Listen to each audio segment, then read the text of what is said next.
ओम साई राम। सभी साईं भक्तों को ओम साई राम मेरा। आज मैं यहाँ मेरे सबसे बड़े साईं भक्त अनिल भैया के पास हूँ। अगर मैं यहाँ तक पहुँच पाई हूँ इसके पीछे भी बहुत सारा कहानी है। आज मैं अपनी लाइफ की कुछ बात ऐसे बताना चाह रही हूँ। पता नहीं बाबा मुझे कैसे हिम्मत दिए, मेरा तो कभी हिम्मत नहीं था, पता नहीं क्या बोलूँ किसी के सामने। लेकिन मैं आज आई हूँ, बाबा के सामने हूँ, बाबा बैठे हैं, बाबा मुझे बुलवा रहे हैं। मैं एक भजन सिंगर हूँ और एक्चुअल में मैं रहती हूँ झारखंड में, दिल्ली में जॉब करती हूँ स्टूडियो में। मैं स्टूडियो सिंगर हूँ। इतने साल सिंगिंग करने के बाद भी मुझे कोई पहचान नहीं मिली, बस मेरी आवाज़ है। मुझे नहीं तो और कोई ख़ास पहचान नहीं। जबकि मैं चाहती थी कि कुछ अच्छा करूँ, मेरा भी कुछ नाम हो, लोग मुझे जाने पहचाने। मैं बहुत अपने लाइफ में परेशान थी, बहुत ज़्यादा। मेरे मेरे हस्बैंड जो है बहुत मानते थे साईं जी को, जबकि वो अभी दुनिया में नहीं है। उनको गए हुए सिर्फ 1.5 साल हुआ है और वो भी साईं भक्त थे। बाबा का रास्ता सिर्फ मुझे मेरे हस्बैंड पकड़वाए। जब उन दिनों में हम परेशान रहते थे दोनों वाइफ हस्बैंड कि क्या करें, कैसे काम करें, क्योंकि मेरे हस्बैंड का नौकरी नहीं था और हम सास-ससुर के डिपेंड में थे। सास-ससुर बहुत अच्छे, मेरे बच्चों को पाले-पोसे, सब देखे मुझे, मेरा हर खर्चा सब उन्होंने किया। लेकिन हम चाहते थे कि हम कुछ करें, जो कि हमारा कुछ नहीं हो पाता था, क्योंकि मैं जब शादी की तो मेरे ससुराल वाले मुझे गाना गाने मना कर दिया बिल्कुल, कि नहीं। अभी मेरी सास एक्चुअल में ऑफ़िसर थी और मेरे ससुर जी भी ऑफ़िसर ग्रेड में थे, तो बोली कि ऑफ़िसर की बहू नहीं गाएगी। तो मुझे लगा था मैं इनको इसीलिए शादी की थी, हमारा लव मैरिज था।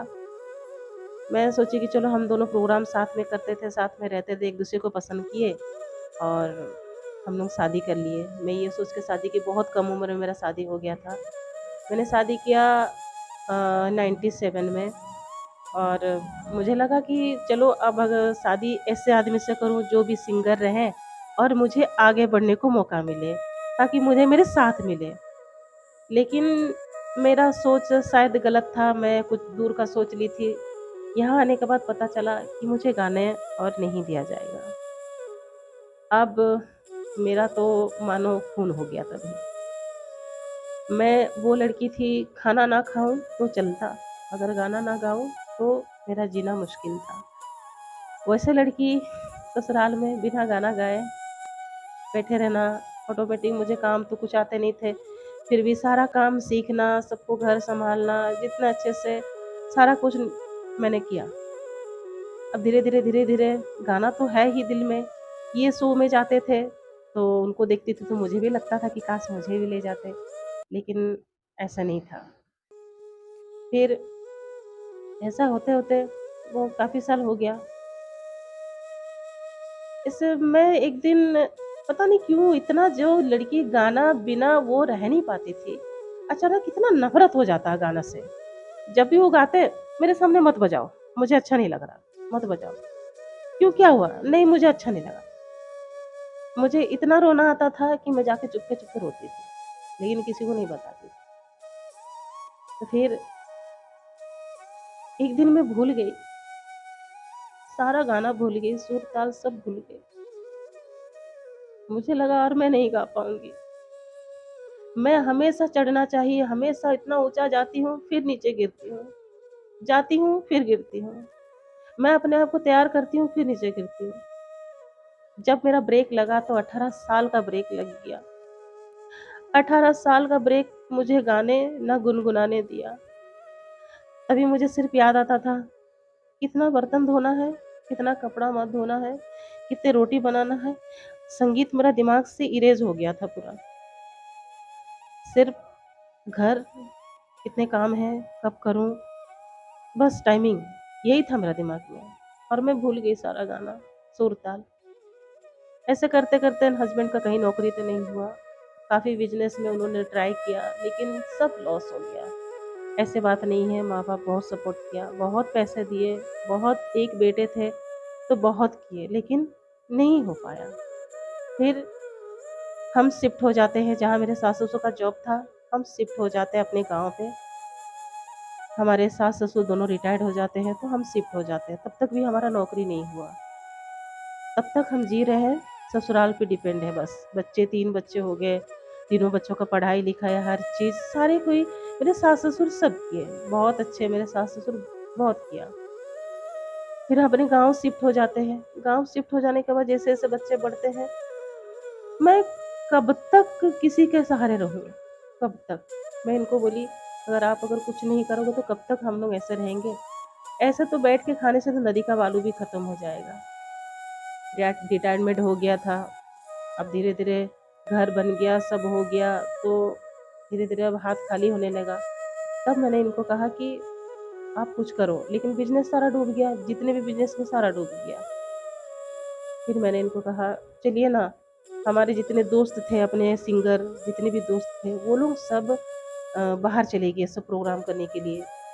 ऐसे भी कपल्स हैं कि मतलब हमारे फ्रेंड सर्कल में वो लोग बाहर जाके काम करने लगे। तो मैं उनको देखती थी, मैं इनको बोलती थी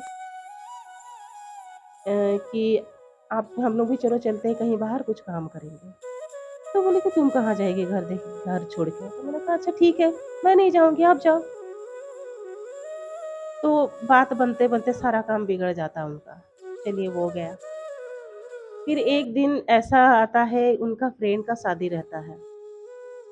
हमारे है एक दोस्त में है, वो भी कलाकार है, अच्छा बजाते हैं, रेलवे में जॉब करते हैं। उनका शादी आता है, उन्होंने कहा कि चलो सबको बुलाया गया है, सबको जाना पार्टी में। मैंने कहा चलो ठीक है और मैं जाती हूँ।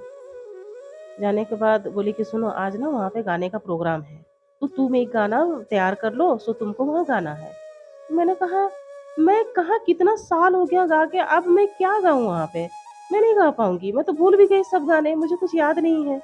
तो इन्होंने कहा नहीं तुम गाएगी, कुछ गाना उससे मेलोडी प्रोग्राम था हिंदी जो फ़िल्म के गाने होते हैं, शादियों में, रिसेप्शन में, तो उनका एक छोटा-सा प्रोग्राम था। तो मैंने कहा अच्छा ठीक है। मैंने कहा कि मैं कहाँ गाऊँगी, माँ रहेगी, सास-ससुर रहेंगे, मैं कैसे गाऊँगी? तो उन्होंने कहा कि नहीं कुछ नहीं तुमको गाना पड़ेगा, तुमको गाना पड़ेगा तो गाना पड़ेगा। मैं बोली भई आप तो मार देंगे मेरे को, मैं कैसे गाऊँ? भूल जाऊँ तो आधे में? तो कुछ नहीं होगा। उन्होंने एक गाना लिखा मेरे लिए और हम जाते हैं पार्टी में, पार्टी अटेंड करते हैं और वहाँ से अनाउंस करते हैं कि नहीं, तारा गाएगी मेरा नाम पे। तो मैं शॉक्ड हो जाती हूँ, मैं सासू माँ को देखती हूँ, सासू माँ से मुझे डर लगता था कि क्या बोलेगी? लेकिन उन्होंने बुलाया। तो मैं माइक्रोफ़ोन पकड़ ली, अब इतना साल बाद गाना, मैं तो सब भूल गई थी। लेकिन जब इंस्ट्रूमेंट बजा, मैं जैसे शुरू की, कैसे गाना गा के ख़त्म हो गया मुझे मालूम नहीं चला। मुझे अपने ऊपर यकीन नहीं हो कि मैं गा सकती हूँ और मैंने गाना गा दिया, मेरी सासू माँ सामने बैठी थी। उनको नहीं लगा था कि ये लड़की अच्छा गाती है, बस वो सुनी थी कभी किसी दूसरे के कान से, कभी देखी नहीं थी आँख से। फिर मेरी सासू माँ खुश हो गई, फिर जितने भी डीजे म्यूजियम थे, जितने ऑफिसर ग्रेड के जितने थे, सारे खुश हो गए, मुझे स्टेज पे बुलाया गया, मुझे सम्मानित किया गया। तो मुझे लगा कि शायद मैं कर सकती हूँ, सब खुश हो गए। फिर मैं आती हूँ, मेरी सास बोलती है, "तुम तो अच्छा गाती है।" मैंने कहा, "अच्छा गाई मैं।" कुछ नहीं बोली। फिर आते हैं हम घर, घर आके मेरी सासू माँ बोलती है ससुर जी को, "अरे! ये तो बहुत अच्छा गाती है जी।" तो उस दिन मेरा सासू माँ मेरे सर पे हाथ रखती है, बोलती, "जा, आज से तुम गाओ।" बस वही परमिशन मिला, जब तक मुझे परमिशन नहीं मिला था तब तक मैं घर से नहीं निकली थी। अगर निकली तो मेरी सासू माँ का परमिशन से ही निकली। उसके बाद शुरू हो गया, इन्होंने कहा तुम अपना स्टॉक निकाल लो, अब तुमको तैयारी करना पड़ेगा। अब 18 साल से जो गाया नहीं होगा, वो इतना जल्दी इतना स्टॉक, क्योंकि उसके दिमाग में तो घर के कामों के अलावा और कुछ नहीं था, कुछ भी नहीं था। फिर होता है, तो फिर शुरू करते हैं धीरे-धीरे, तो मैं स्टेज में जाती हूँ तो मैं गा नहीं पाती हूँ बाहर जब गाती हूँ तो।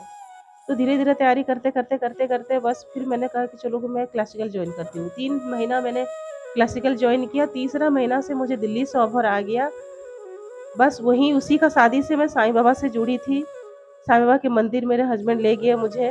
वो एक दिन टीका लगा के आ गए। मैंने कहा आप कहाँ गए थे?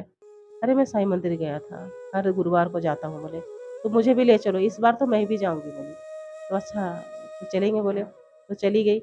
जिस दिन से मैं साईं बाबा के मंदिर गई हूँ, मेरे बाबा के पास, पता नहीं ऐसा क्या लगन लगा उनके साथ, उसके बाद से मैं ऐसे लटक गई बाबा के पास, हर गुरुवार को चाहे आँधी आ जाए, तूफ़ान आ जाए, चाहे रात को 9 बजे, साढ़े 9, 10 बजे, हमें तो जाना है साईं मंदिर, जाना है।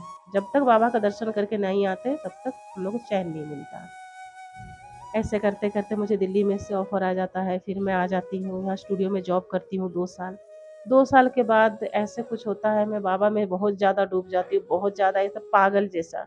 दिन-रात सोते, उठते, जागते सिर्फ़ बाबा, बाबा, बाबा, बाबा और कुछ नहीं। फिर बाबा ने मेरे बहुत परीक्षा लिया, बहुत ज़्यादा, बहुत। बाबा ने मेरा इतना परीक्षा लिया लेकिन हर परीक्षा मेरा साथ भी दिए हैं। मुझे कभी भूखा सोने नहीं दिए। हर मुसीबत में मुझे यही बुलाया है और दिल्ली तक का सफ़र इन्होंने मुझे करवाया है। आज अगर मैं यहाँ यूट्यूब में गाई, मेरे चैनल में लाखों व्यूज़ है, हज़ारों गाने हैं, तो सिर्फ़ बाबा, क्योंकि एक समय मुझे भजन नहीं आते थे। साईं मंदिर जाती थी, मुझे भजन मैं देखती तो सब गाते, मुझे ही नहीं आता भजन। लेकिन आज का डेट में इतना स्टॉक कर दिए है कि मतलब 500, 1000, 1500 से ज़्यादा गा ली मैं यूट्यूब में। फिर वहाँ का सफ़र होता है, फिर एक 2021 में कोरोना के बाद मेरे हस्बैंड का डेथ हो जाता है। थर्सडे के दिन साईं-साईं करके वो चले गए, उनको दिमाग में क्लॉट हो गया, जिसकी वजह से वो रहे नहीं। हम सोचे थे कि शिरडी साथ में जाएँगे, लेकिन बाबा उनको पहले ले गए, हमें नहीं लिए। थोड़ा-सा विश्वास डगमगा दिया था तभी, क्या सच बता रही हूँ मैं। लेकिन फिर मैं बोली कि मैं क्यों बाबा पे शक कर रही हूँ? उनका तो कोई दोष नहीं है। अगर बचना रहता तो ज़रूर बचाते, शायद उनका उतना ही लिखा था। तो फिर चलो फिर मैं बोली कि बाबा मुझे माफ़ करना, मैं गलत सोच रही थी आपके लिए। मेरे बच्चे भी उनको मानना छोड़ दिए थे। मेरी बेटी भी नहीं, मेरे पापा को ले गया और नहीं मानेंगे, लेकिन धीरे-धीरे मैं उनको समझा दी। अब वो भी बाबा को बहुत प्यार करती है, मेरी बेटी, बच्चे भी। अब वो लोग भी मान गए। करते-करते फिर भी बहुत कष्ट, बहुत स्ट्रगल, मेरा जॉब चले गया, मुझे काम नहीं मिला, सब धोखे देने लगे, दिल्ली में भी मैंने बहुत स्ट्रगल किया। लेकिन अभी मैं 1 साल से बिना जॉब के मुझे बाबा पाल रहे हैं। एक दिन भी मुझे ऐसा नहीं है कि भूखा सुलाए हैं। खाने तो देते हैं, बोले हैं ना कि मेरे सर में जो रहेगा, वस्त्र, अन्न का कभी कमी नहीं होगा, बस मुझे सब दे रहे हैं। फिर भी मैं बहुत मुसीबत में थी इस बीच कि मुझे घर खाली करना था, मेरे पास 1 रुपया नहीं, कभी ऐसा भी होता है कभी 10 रुपया भी नहीं रहता। 1 महीना से तो मैं बैठी हूँ, काम-धाम नहीं। बीच में मैं मीनाक्षी जी से मिली, मीनाक्षी जी से बात हुआ मेरा उनसे फ़ोन पे। एक दिन मैं कल की बात ही बोल रही हूँ कि सुबह-सुबह मैं ऐसे जस्ट बैठी थी चिंता में कि मैं क्या करूँ, किसको बोलूँ, किससे सुनाऊँ मैं अपना दुखड़ा, कौन मेरा मदद करेगा, मैं किसको बोलूँ?